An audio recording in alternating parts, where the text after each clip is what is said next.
It's being recorded. Okay, okie dokie. Let's talk about kitchen design, assessing needs.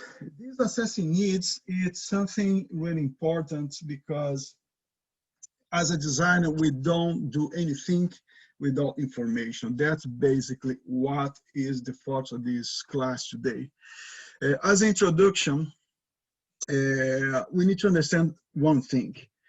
In today's home, a kitchen is usually much more than a place to cook, definitely. We do a lot of activity in the kitchens nowadays. My younger daughter, she does her Zoom class in the counter of my kitchen. Sometimes me and my wife, we sit down at that same place and discuss financial, the house, and etc. So it's way more than cooking.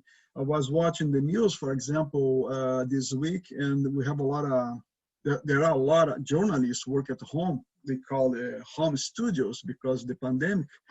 And interesting, one of the journalists, I think NBC, she was at home, talk about something, and she was doing the footage in his kitchen. It was amazing. She was visible inside the kitchen. So, of course, I'm not telling you you have to design a kitchen, think about the studio home, but just a joke, talk about how the kitchen is so dynamic nowadays. So household management, recreation, socialization, everything happens in a kitchen nowadays. So think about it when you start to design your kitchen, when you start to approach for the customer, because necessary, a lot of activity happens in the kitchen. Needs assessments is the critical first step in the design process. Why? Because like a doctor, like a physician, nobody goes to the doctor, physician, and said to physician, okay, I'm sick, and that's it. He will make he or she will make a lot of questions, and you need to give a lot of information. You need to tell what the symptoms, what you're feeling, when it's happened, when it starts, where the environment you were before. So there are a lot of information the doctor will ask for you. And of course, after that, a lot of exams. So without information, we cannot do anything, even kitchen design. So without knowing what your client wants and needs, you cannot know how to design the space. And this logical is the same for everything. We cannot design a car, you cannot design a shoe, you cannot design a clothes. The designer, the architect, depends a lot about information from the customers. And that's what assessing needs is. It's a way for you to organize all the information you need in this process, okay? So it's called design process. I like to call it, it's part of the design methodology, but I will use the same nomenclature, the same term of the book to avoid any conflict. I, from the old fashion, like to call it methodology. As you can see here, I put this chart on the right side and I go over this in a little bit. The design process, it's a multi-stage process in which the designer moves from an idea here to a complete product here.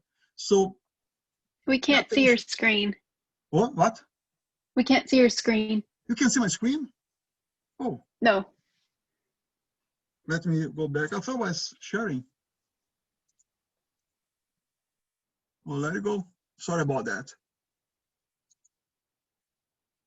Thanks again. Can you see now? Yes. Oh, I'm really sorry about that. It's okay. Let's go. So in today's home, the kitchen is much more than a place to cook. As I told you, it's household management, recreation, socialize, personal, social space. So we do a lot of activity there. And a needs assessment is critical first step in the design process. As you can see, we need to know what the customer needs. So we don't design anything without information. And this is the page I was talking now. So the design process is a multi-stage process in which the designer moves from an idea here to the product here. As you can see, from the idea or the problem to the solution, the product, we have this long path to walk, long path. People think, okay, it's just sit down. The customer say, I need a kitchen. You get a paper, start to draw. It's not like that. So we need to get and organize information, develop visual diagrams and presentation, refine ideas and ensure accuracy in managing the installation. So this is a book from a famous designer, architect designer from Italy. His name was Bruno Munari. He passed away in 1998. I studied this book when I was in my university 30 years ago, 35 years ago, and I'm really confident to talk about this methodology. So it's applied everywhere. So the title of the book is, in Italian, is Da cosa nasce cosa. There's no translation for English. Cosa in Italian means things, and nasce in Italian means born, from the thing born from the other things. Or to be more close to us, this book was translated in Spanish, and in Spanish they translate like "Como nacen los objetos," how the object born. So that's the idea, how the object born. There's a whole process until you get the final solution. And as you can see here, he used green rice. He used as example to illustrate this idea, a cooking. In this case was a green rice. As you can see, he divide all this process in this component. So definition of the component, problem component, etc. All these phases here, it's basically data information and data process. We take long time collect information, processing this information, organizing this information until we finally start to do the first sketch in our sketchbook. So design involves a dose of inspiration, a spark of creativity, but a lot of hard work. It is true. So in order to get this information, what we have to do? Well, we have to interview the client. If we work in a company, if you're an industrial designer, work in an automobile factory as a car design, we won't do a client interview because our market are millions of people. So in this case, we get information from the marketing department, and the marketing department bring to us qualitative and quantitative information, what the public wants now. We define the public, we want public single ladies, middle class, and then what kind of color they like, what kind of finish they like, how much money they have available to buy this car, etc. So all this information, it's a lot of information, will lead the design team to design something. In our case, because we work with kitchen design, we work in an office, our customer is not a market like Europe, United States, Japan. It's just one customer. So it's a face-to-face interviewing. So it's a face-to-face market research. And there's two ways to approach. The first approach is at the showroom. Usually the customer go to us with a problem, with a necessity, and talk with us in our showroom, in our office. And in this informal conversation, we start to collect information. We start to show the customer, we want to do the project, but we need to get more information. Obviously, most of the time they came with us with some solutions, and we need to be careful because most of the customer, they are not architects, they're not designers, they think the solution they have is ideal for him, but it's not.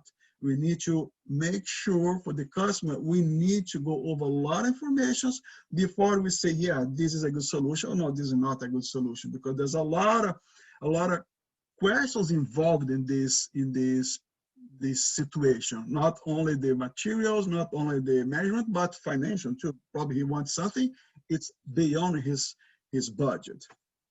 So when you do this informal conversation, we start to prepare a customer to do the second movement.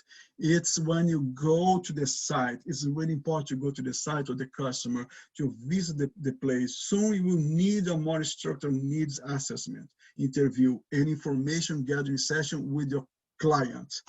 Because when you go to the house, we can see the reality. We can make a lot of we can get a lot of information of the reality of the site. So one of the activities we do, I highlight here.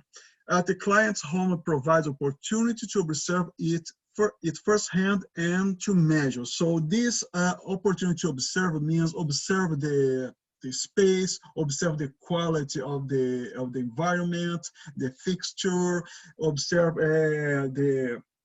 if you have doors, how that room behave with the other rooms, if there's a lot of traffic flow there, etc. And the measure is really important. When you talk about to go to somebody else's house, we need to prepare the customer for this invasion. So when we talk about go to somebody else's house, we talk about not only for visit, but to look, to take measure, to open drawers, to open doors, to do something like invasive movement. It can be delicate, but you need to do it. So they most of the time, of course, they allow this, but you need to prepare them. And then measurement is really important. There's in the end of this chapter, they talk about measurement. They give some tips how to do the correct measurements, and then please pay attention in the measurement. Why? Because there is a sentence we used to say, when you measure once, twice, 3 times, you likely will draw once and you cut the product once. But if you do only one measurement, probably you have a problem and you have to draw twice and cut twice. It happened to me a long time ago. I was working in an interior design company, and then I was doing a built-in cabinet in a closet, built-in cabinet in a closet end for my customer, and I didn't use the proper measure tape. I used ones made of wood, the woodwork use. To be brief, I didn't open that rule correctly. And then when I designed my closet, my built-in cabinet, this cabinet was 20 centimeters bigger than it should be. When I wasn't home, I received a phone call. My partner said, you need to come to Rio immediately because I have a problem. When I get there, I saw the problem. The cabinet was 20 centimeters bigger. So we need to cut that cabinet inside the house of the customer. Made a lot of dust because I made a mistake. So pay attention when you do measurement. Measure once, twice, 3 times. Take your time. Don't talk to anybody during this process because it is really, really delicate. If you have another partner with you, ask him or ask her to do a measurement, another measurement, and see if your measurement is matching, okay? So allow adequate time for the interview. It can take 2 hours, 3 hours.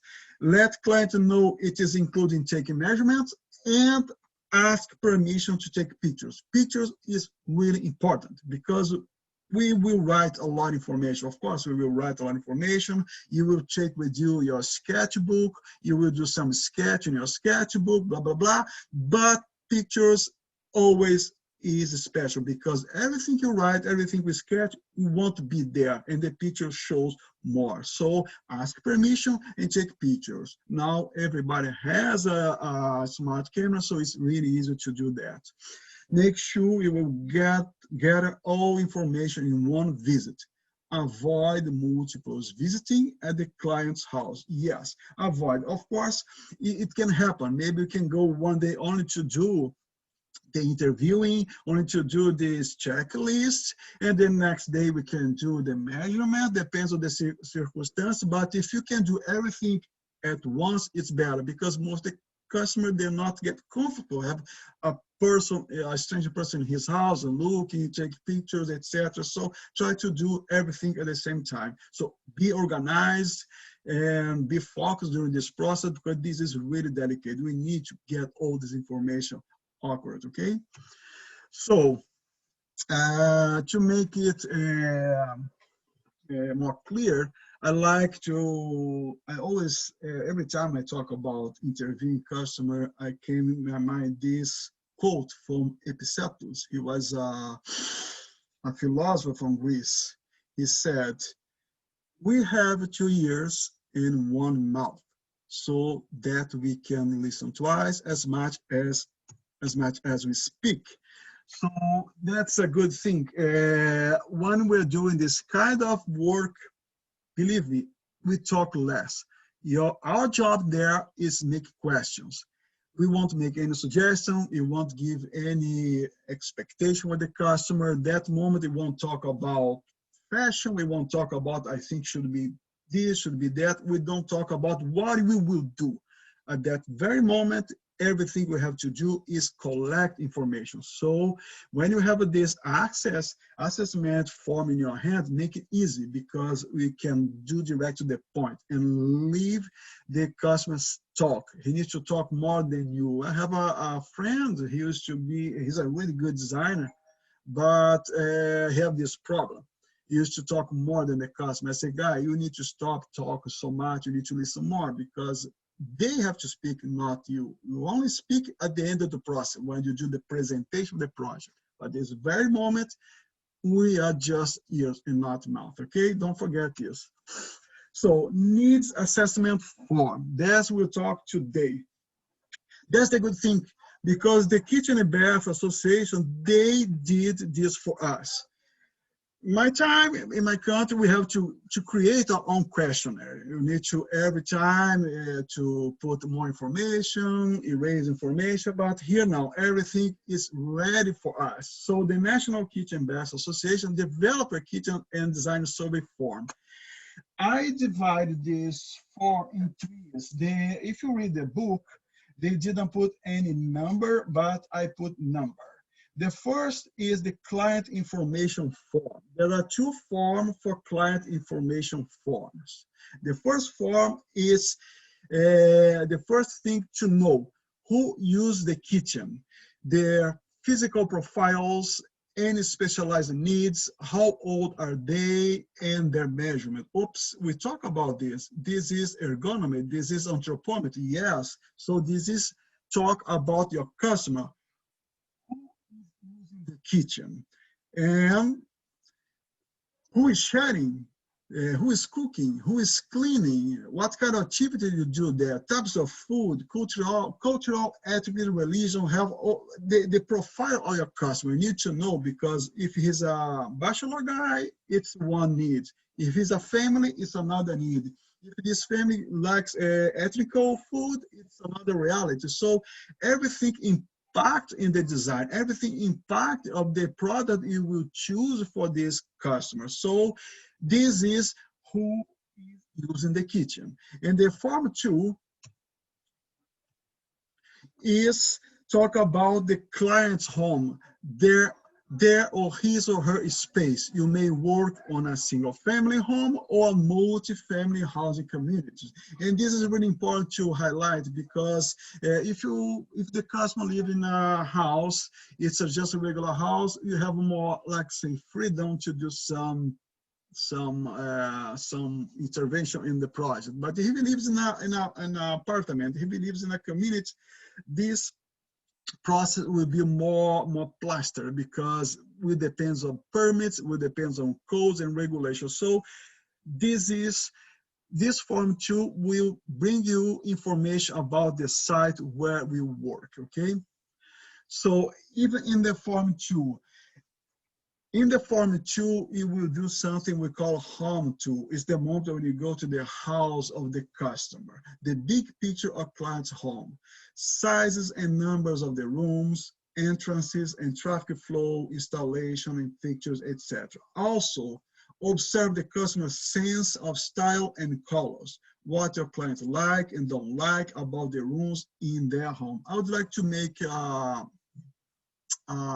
just stop and go face to face with you guys, because this is a subject I really like. That's the thing about paying attention of the customer's house. When we design something for the customer, of course, we need to be aware about ergonomy, anthropometry, about all the needs, etc. But there's a moment we need to talk about taste, aesthetic, and then this comes through observation. 10 years ago, I was doing I participated in a workshop in my country with this doctor degree designer, and he shared this 15 group of designer. I was one of the design included in this group of designer. He split this 15 design in 3 groups, and he gave to us for each one an envelope. Inside this envelope, there were pictures about interior design for specific house. My group has one envelope with picture of this house, and the other group another envelope for different house. And he put in the board, okay, look at the pictures. I want you to give me the name, the profession, the age, how many people in this life, etc.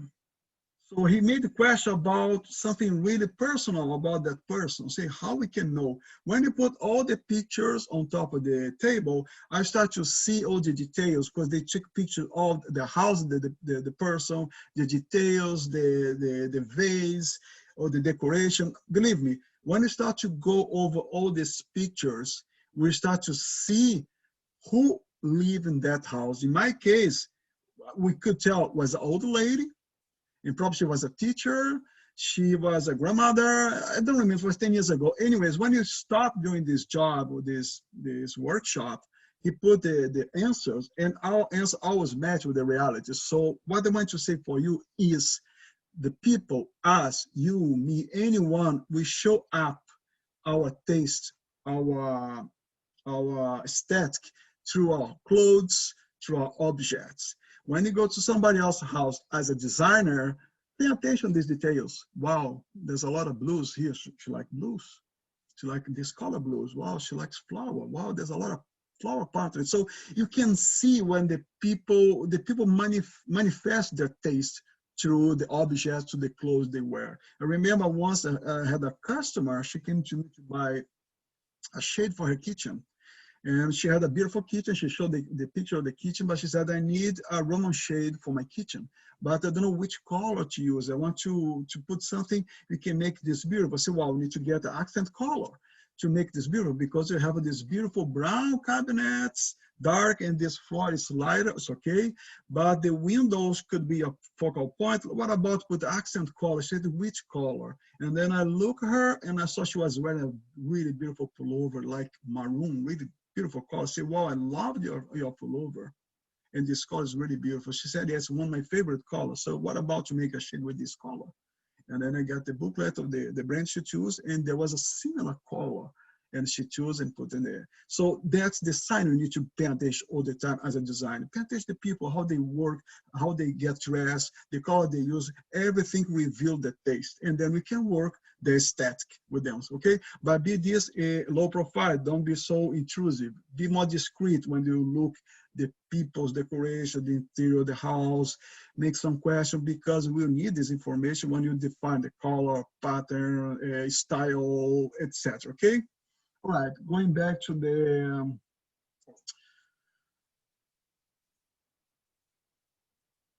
slide. There you go.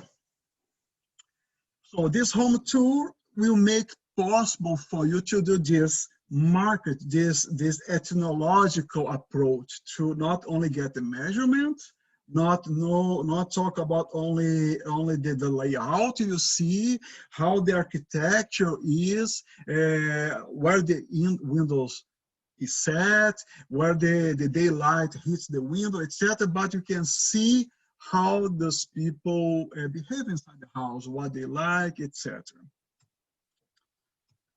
Come on, move. Okay.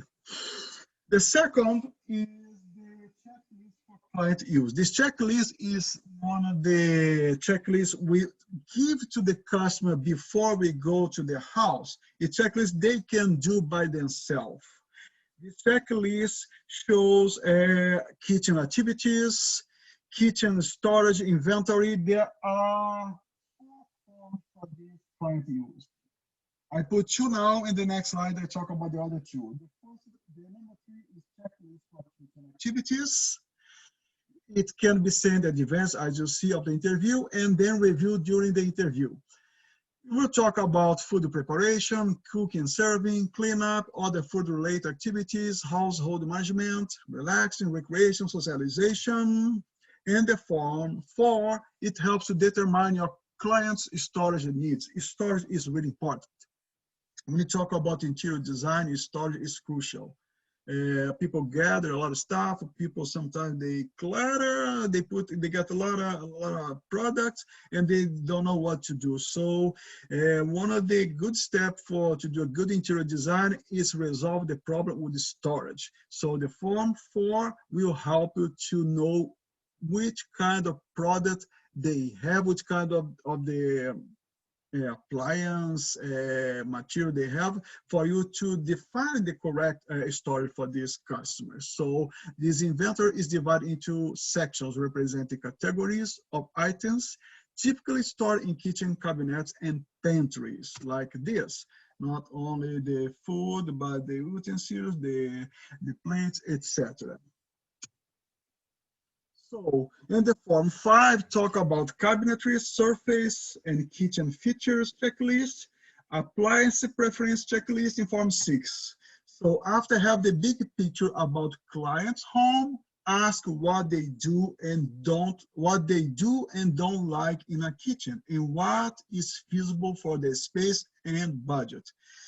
Wow, they do and don't like, it's really important because it gives us a direction for what you need to design, we will recommend for them. And feasible space, it's important because we need to know what we can and what we cannot. Usually the customer, they don't know a lot about this. What they do, we don't like. Most of the time talk about colors, talk about something like that. But space, they don't have a lot of good view about space, and most of the time they can ask for something and say for your kitchen it's not possible. And the other is the budget. Believe me, every time I get customer at my desk, most of the time, I don't know the quantity, I never did research, but most of the time the customer, they sit down in front of me, my desk, they always said, I am in a budget. I say, okay, me too. So let's talk about the price. So I'm in a budget. It's the first phrase came from most of the customers. So we need to help how to make this possible for your customer in terms of space and in terms of budget. And then I want to make a parenthesis here. To make it possible, you need to know all the options the market offers for everything.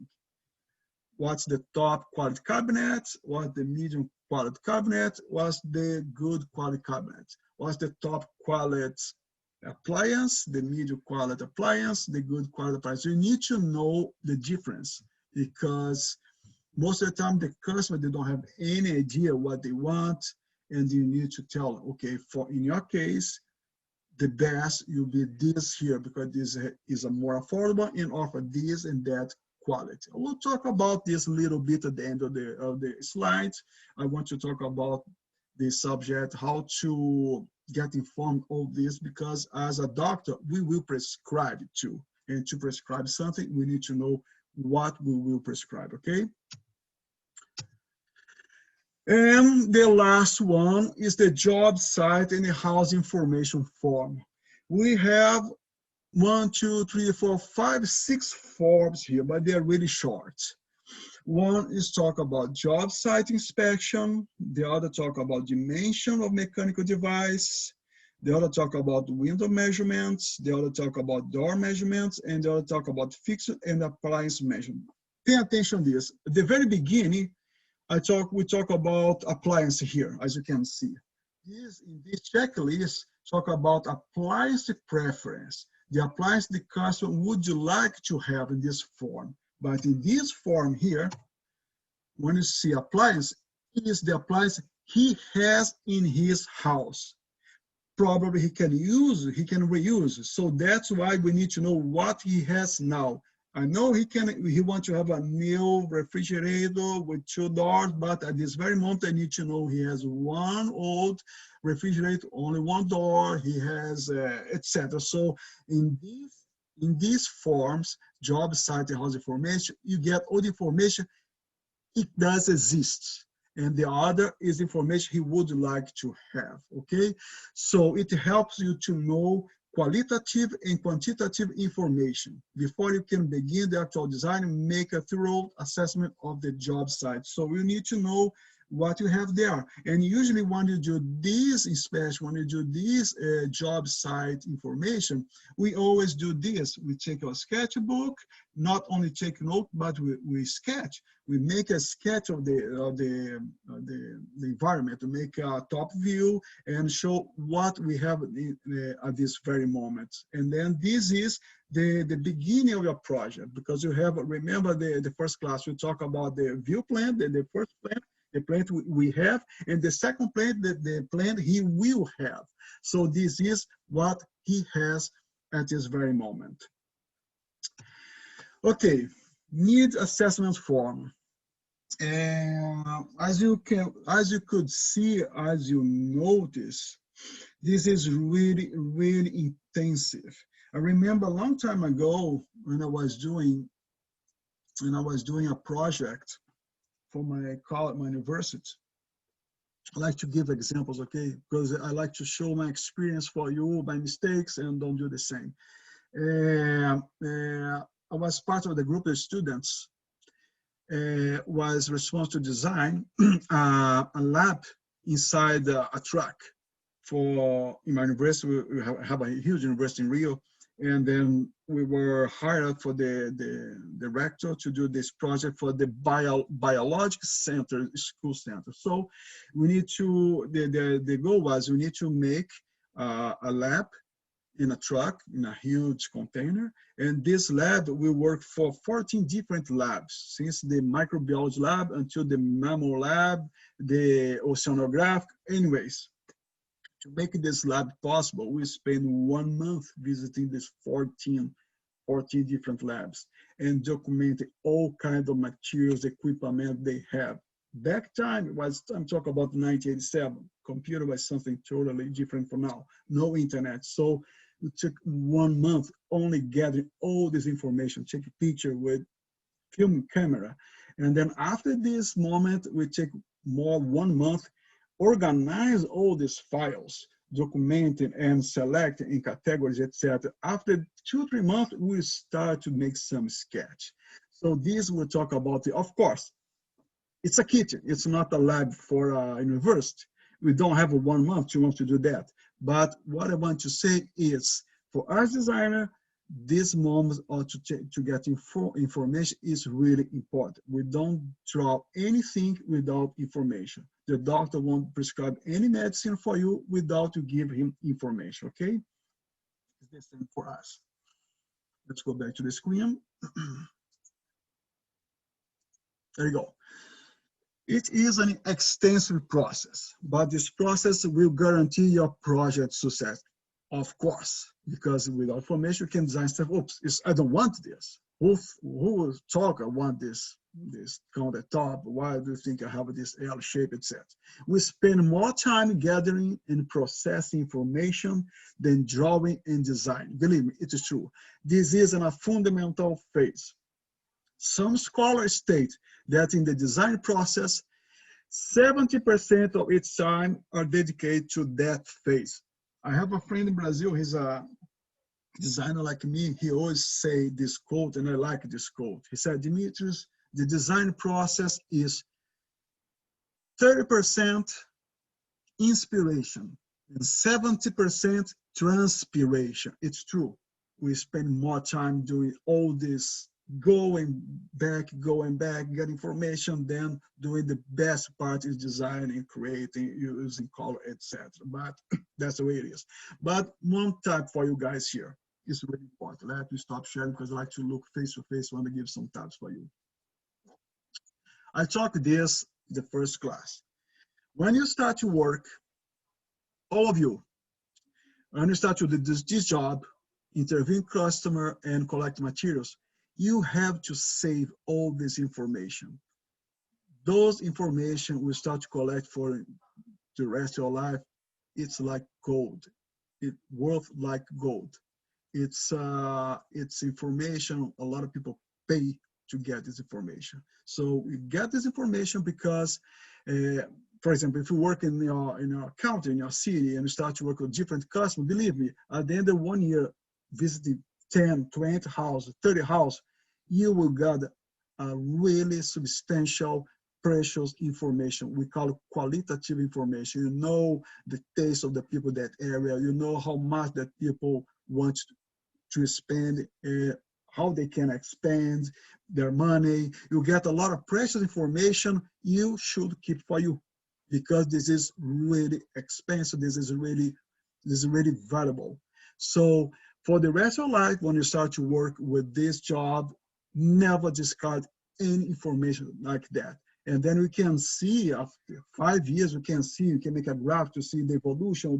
People buy 5 years ago, people buy this, now people buy that. So this is something a lot of marketing companies charge money for the company to do that. And you have for free because the customer will pay for you to do this and you save it and you use it for the rest of your life, okay? Okay, going back to the screen, let's go again, there we go. This is my dog, okay? Okay. Oh, come on. And then talk about, when I finish my slide, as you can see, I always like to finish my slide giving a quote for somebody important. This guy is the guy I talked before, Bruno Monari.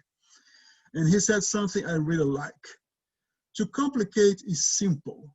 To simplify is complicated. Everybody is able to complicate. Only a few can simplify. So what does it mean? It means if you don't work hard, your work will be really complicated. If you want something really brief, if you want to have some dynamic in your job, if you want to do something really with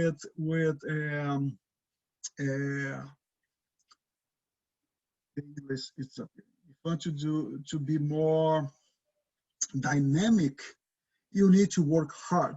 For example, I'll give an example. These questionnaires, when you go to the book, you see the questionnaire is really extensive. But if you work hard, and if you practice in your daily life, in your professional life, you can make these questionnaires really simple for you. You can make this approach to your customer really simple for you.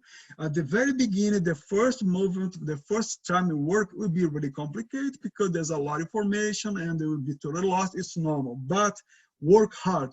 Work hard to make everything simple, to make your job simple, to make your job more efficient. That's the word which to talk. You need to be efficient. And to be efficient, you need to work hard. And then this will save a lot of time. You save a lot of money, and you make you more efficient. You can gain market. And not only for your work, but when you talk about simplicity, we talk about the design itself. Be simple in your design, be simple in the solutions we will propose for your customer, because it's not worth to make something really complicated. So this is the base of the creativity. Be simple all the time, okay? And then, wow, it was really fast today. Okay, I finished the presentation. Any questions?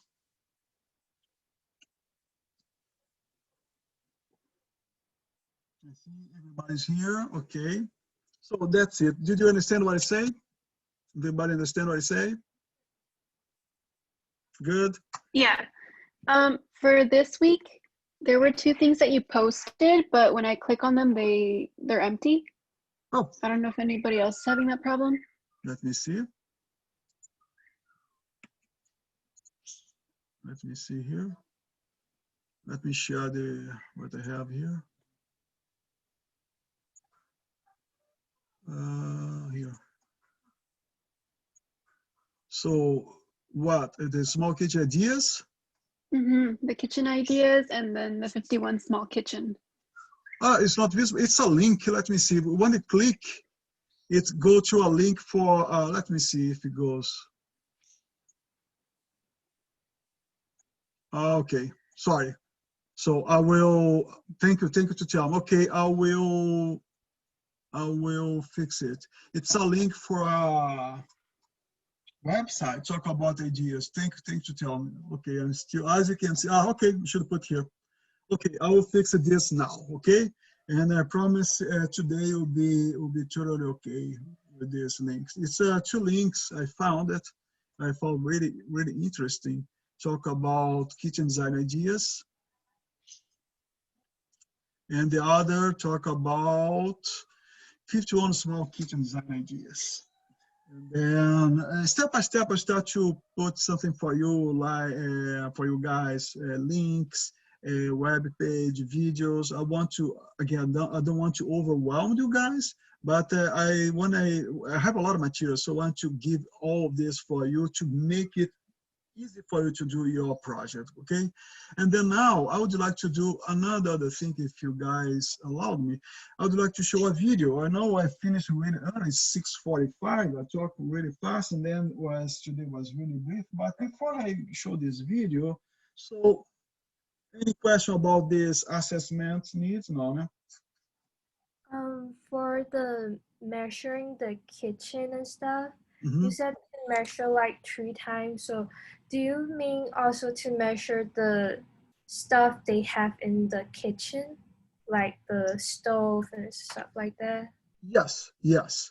As you can see, one of the forms, the last form shows you have to take some measurements of the windows, of the cabinets, of the appliance, because just in case you want to reuse them, you need to know if you put a new cabinet and keep the same stove, for example, you need to know which cabinet you need to use. So all the information, as you can see here, shows how to measure the kitchen, how to measure the windows, etc. They are important. Like the cabinets, they have the moments. So, and then you know how the extension of the reality now. And then the most important too is the space, the square footage, the height. So because we need to use that space. What he has in the moment, we can use, or if he doesn't want, he remove, we put something new. But this is really important to know what they have. I always worked like that. My first step was go to the home, the house or the site, and I measure the environment. I measure what the guy have there and make this plan, say, well, this is what you have. And now I start to work with the information I have, and then I'll propose in 1-2 weeks a solution for it. And then I bring to the customer my solution in a show box, see, before and after. And then we can discuss the solution. So, and to measure, as you can see, for example, he talked about something really important. When you measure windows, for example, for blinds, we always measure 3 times. For example, if you go install your blind inside the case, the frame, we need to measure on the top, horizontally, on the middle, and on the bottom. Because the blind goes inside, we get this small information. And then vertical, left, middle, and right, and get the biggest one. For the kitchen, the same, because you know the construction are not perfect. So when you go measure the height, for example, you don't measure only one point. Measure one corner, another corner, that corner, and the middle, and then you see if you have some variations. And then we measure the wall, the extension of the wall, if it's possible. Measure on top. I know it's difficult. The middle, on the bottom, but sometimes it's not possible to go up. But the precision, the measure depends on the quantity of the lines you measure. And then again, when you finish to measure, certify the thing and measure again. Measure again. If somebody's with you, can you measure too? So more people measure is better. I know it sounds a little bit dumb, but if I always put in my project when I was working, please check the measurement before the execution. Because in my company, I used to have me, another architect doing the measurement design, and have another team, the execution team, the professional. We go to the site to check all the measurement again to check if everything is perfectly square, if they measure the height. So we have two different teams doing the same measurement. It will never fail. I only failed once in another company because I was in a hurry and I used the wrong tool. Instead, I used the metal rule. I used one made of wood, and then it didn't open properly, and then was 20 centimeters bigger than the reality. So measurements are very important. Okay. Any other question?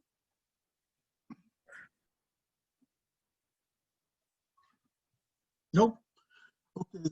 Give me. Okay. Now I have this problem last week with the presence, but I think everybody is showing to the class. And then I send email to people confirm who was in the first two class. Please just send me an email. Say I was in the first two class. Okay, because I need to give this information for the correct department. Okay. So now I would like to do one thing. I would like to show this video. This video, it's a series from BBC channel in England. It's a series was launched in 2003, but it's still totally up to date and talk about design rules. So it will step aside now a little bit from the subject of the class, but something important for us about design rules. I'd like to make this in our class now. We'll talk about the subject, and at the end of the class, I put this spice. This spice is something about aesthetic, for example, something about interior design rules, something about interior design, blah, blah, blah. So it make our class more dynamic. It is important for you because we talk not only measurement, we talk about an anthropometry. We need to talk about interior design. And I don't know if you have another class related to that, but I'd like to give some types about this. And this video takes only 28 minutes. It's really good. It's fantastic. I put the link in the module, and then I'll make it available after this class. Okay. Let me see if we can do. But I want to record now because this video is probably protected, so I cannot record.